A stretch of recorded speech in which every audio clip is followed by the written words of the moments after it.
Yes, everyone, welcome back to the Red Divide. I'm Mark, and joining me as always, no mistaking with that terrible shirt on. Ray, what's going on?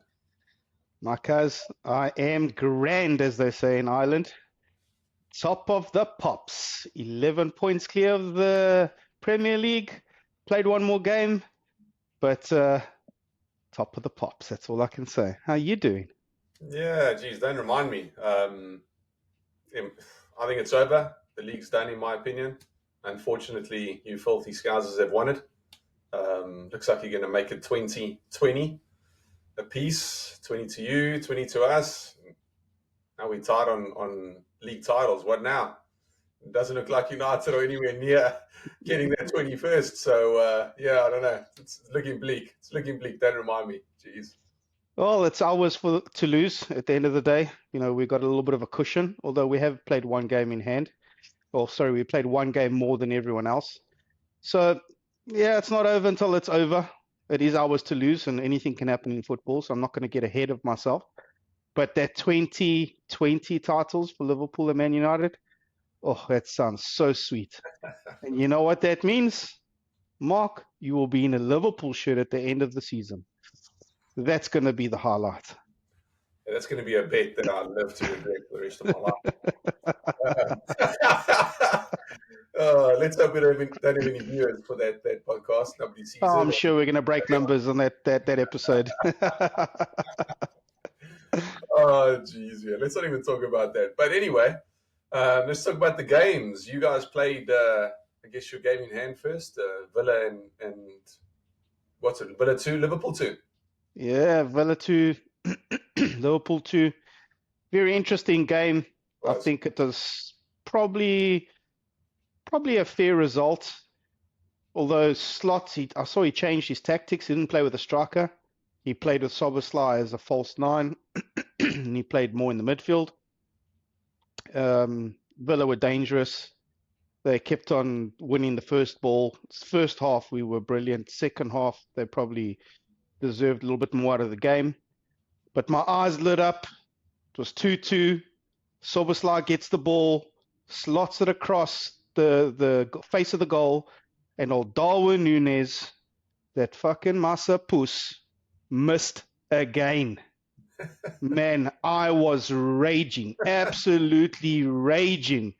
I don't know why or what he was thinking. If the fireworks went off in his head and he thought, "This is it. I've won us the game," and he misses open goals. I'm sorry. I've always backed him, and I always said to you, he'll come right. I know strikers need confidence, and I know they need game time, but he misses too much. Really, he misses too much. I don't know if he'll ever be the player that we thought he will be.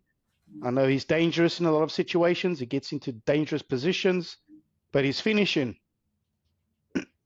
man, absolutely raging when I saw that.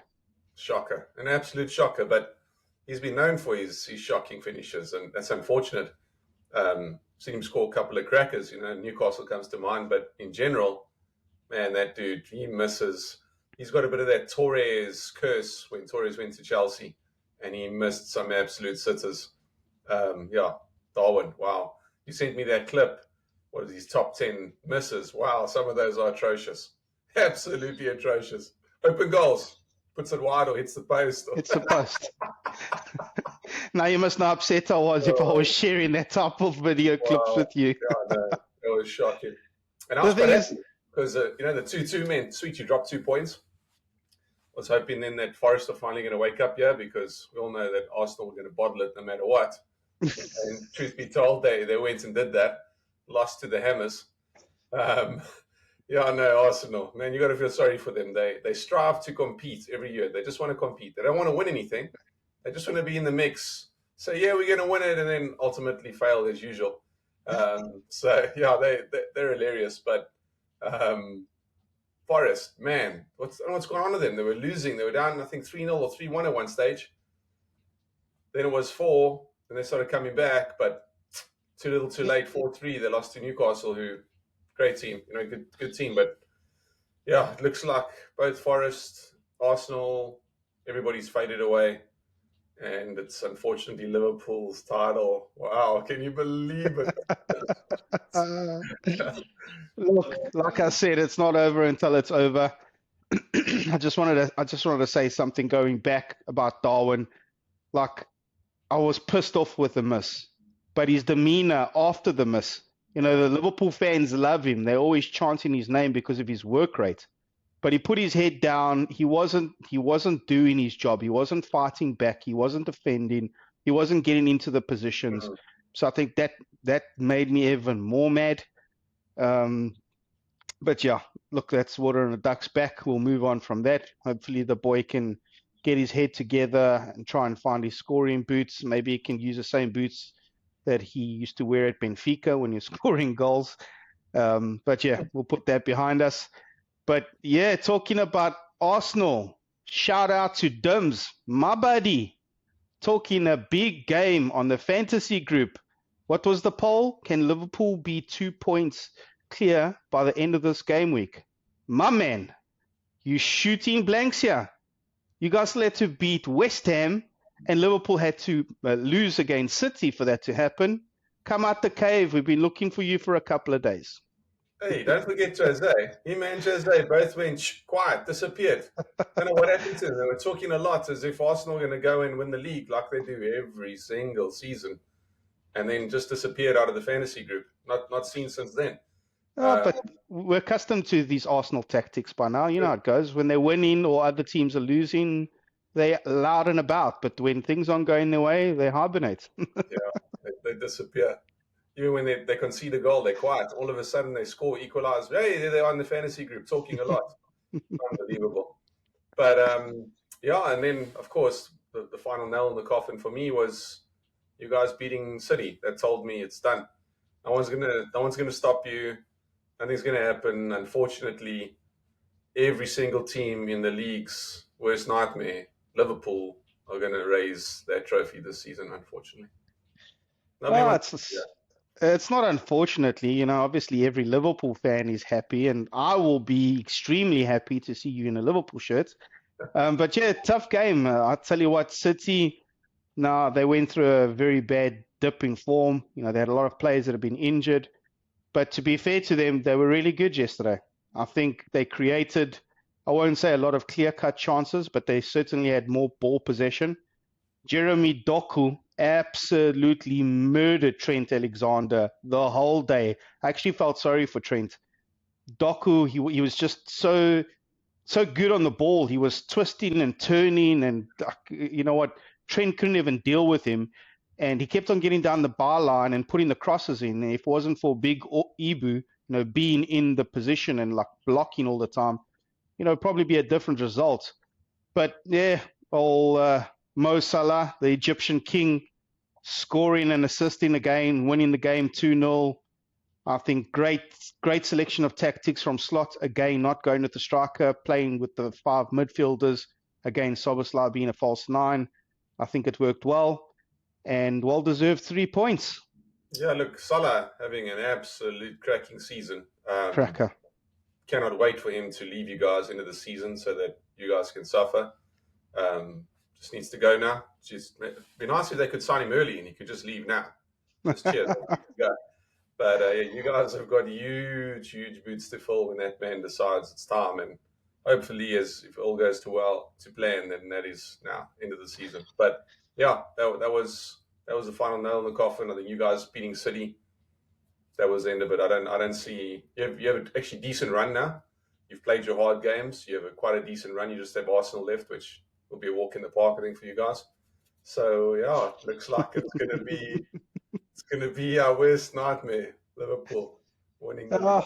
Look, there's still a few tough games. We've still got Newcastle, we've got Chelsea, we've got Arsenal. And then again, let's not write off the teams that are fighting relegation. Those teams want to stay up. So there is no easy game. Unfortunately, we're out of the FA Cup, but that's one game week that we don't have to worry about now. That's what's another 3 or 4 games that we don't have to worry about. And focus on the Champions League. Tough draw against PSG. So, yeah, upwards and onwards, as they say. PSG will choke like they normally do. But anyway, let's talk about United. Jeez. Who Talk are about they? frustration. Talk about frustration. Wow. And Ruben even said we were non-existent in the first half. It was like we weren't even there. Everton were just playing against shadows. It was unbelievable. It was like you just saw the colour of the shirt, but United weren't there. It was absolutely shocking. I saw the first goal go in, and I'm like, wow, okay. And then another goal, bang, and I'm like, this could be 4 or 5 today. This is rough. And typical of Moyes to come and do us over and get revenge. But somehow, some way, second half, the boys came out. Bruno with a really nice taken free kick. Strange. I think there's a bit of misunderstanding between the Wall and Pickford because Pickford. He he didn't moved to even the move. side. Yeah. He thought maybe Bruno's going to go over the wall, it seemed, so he moved the other way, straight through the gap. Bruno put it in the corner. Nice little free kick. And then, Ugarte with his first Man United Premier League goal, left foot on the volley, bang, just slammed it in on the half volley, I think, just slammed it in. And, no, it was good. It was. Then you get excited, right? Then you forget about how bad the first half was. And you're thinking, sweet, go and get the winner. Wasn't to be, but we were atrocious in that first half. Like, we didn't even deserve to get the draw. We were so bad that we didn't deserve anything from that game. Ruben's got so much work to do on his hands. He's got this system he wants to play, and I'm all for it. Cool. You got to get the players used to that system, which takes time, but I don't think he has the players for the system, which is the reason that we're struggling so much. I know he needs the transfer window. He needs 5 or so players out and another 5 in. Will he get that? I don't know. What's the budget going to be? I don't know. You've seen Ineos cutting costs left, right, and centre. They're firing another 150 or to 200 people again. Shocking. It's shocking. They're cutting free lunches. They out. They might want to give them, I saw something, it might be propaganda, but just a free fruit for lunch or some crap like that. I'm like, really? Dude, they're ruining the legacy big time. And I get it. If down the road they've cut the costs and there's just too much fat, I get it. Just doesn't look good, especially when you're losing on the field. You're firing half the staff, and the club's just in a mess, just in a huge disarray. It's not a good look. And again, I don't care what it looks like as long as there's growth and you can see the progression. But right now, there's not very much of anything. So it's just not good. It was certainly a game of two halves. Like in the first half, you guys were so slow. We've been talking about this week in, week out. You guys have no energy. I don't know what's going on. You guys are so slow to all the build up. You're not winning the second or the first ball. But in the second half, you guys started playing through Everton's press. I don't know if they ran out of steam because of the first half. They pressed you and you guys under pressure made a lot of mistakes. But you managed to play out of their press in the second half and scored some decent goals. But slightly fortunate to get a point. Was it a penalty right at the end there? So Ashley Young, we know him very well, played for us for a few years. So one, loved to dive. There was always talk about Ashley Young diving, even when he played for us, even when he played for Villa before us. And talented footballer, of course, he's past his prime now. But when you watch that replay, and yes, he gets his shirt tugged, 100%. Maguire's got him on the hip or something, and you can see a slight pull. But his overreaction, I think, he oversold it. And I think that is what stopped it, because you watch him, gets a little pull, and then he dives. Feet are up in the air, like he's almost going to do a pancake, hit in the water, flat. Like you just see this huge, and it's like, geez, Ashley, my dude, shocking. He oversold that. If he maybe just went down, he might have got the penalty, because you've seen those given. I think it would be soft, but you've seen those given. But he oversold it, and the ref, after seeing that and seeing his legs go, both of them up like that, like he's trying to, again, do a pancake on the water. Unbelievable, man. Jeez. So that was cancelled. So my question to you, if Ashley Young was in a United shirt and that was down in Everton's box, is that a penalty? Like I said, you've seen him being given before. They have. I would have hoped that we got it if he was wearing red, but I would understand. I would have said the same thing. I would have said, though, I'd been contradicting him, saying, "You idiot! You oversold it. You went too far." Whereas now I'm relieved that he oversold it and went too far, because it could have gone either way. It could have been a penalty, could have not been a penalty, which it wasn't given, should I say. It looks like the refs got together and they have the chat afterwards, all the decisions of the week, the controversial decisions, and looks like they said that should have been a penalty because of the contact. And I get it, but Ashley screwed himself there. He went too far.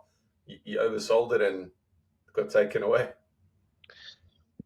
Yeah, I guess you're right. Those have been given before, and yeah, he was a little bit too theatrical with how he went down. A little bit disappointed that Everton couldn't continue their run, but hey, United got a point, and that's what you needed at the end of the day.